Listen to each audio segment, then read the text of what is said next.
let's deep dive into the specs of the Radok.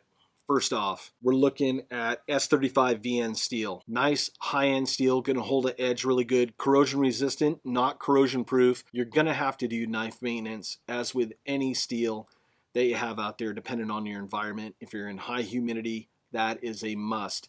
But S35 VN is really cool. Wharncliffe design, you guys know that I like unique looking designs. I think that the overall pairing here with steel design, the pivot and all, this ties in really well. Has a hollow grind. I'm not a huge fan of hollow grinds. There's people out there that are hollow grind fanboys.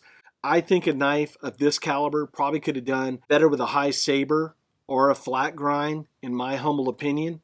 But it did perform the task at hand. It cut the leather. It feather sticked really well.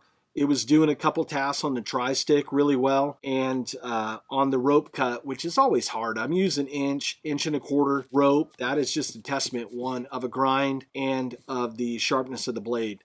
This blade came out of the box really sharp. Next, let's talk about the pivot. They are using a pivot lock. Now, I haven't seen that in a Schrade design before, and that's a step in the right direction. I've only seen it in Benchmade knives. I've owned a few that have had a pivot lock. I really like it just for ease of opening, and it's really secure. I don't find a lot of play with pivot locks. They work really nice, and the pivot on this knife is just buttery smooth. Let's talk about the scales real quick. First off, stainless steel liners with these carbon fiber G10 scales. Looks really nice.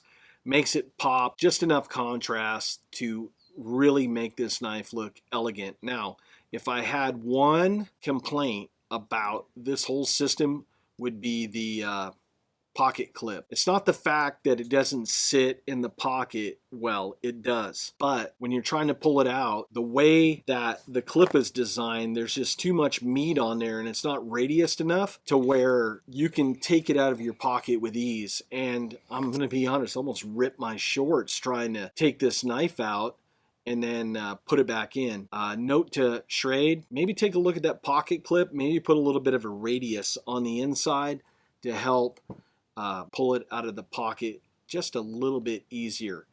Now, the knife sits in the liners really well, like right on center, and just the quality of this blade, it looks really good. Now, I did one test that I was surprised that it really excelled on, was striking a fire steel, and it just gave out globs of sparks with no problem. So you have a nice 90-degree spine on the blade, and I think overall it's just a nice system.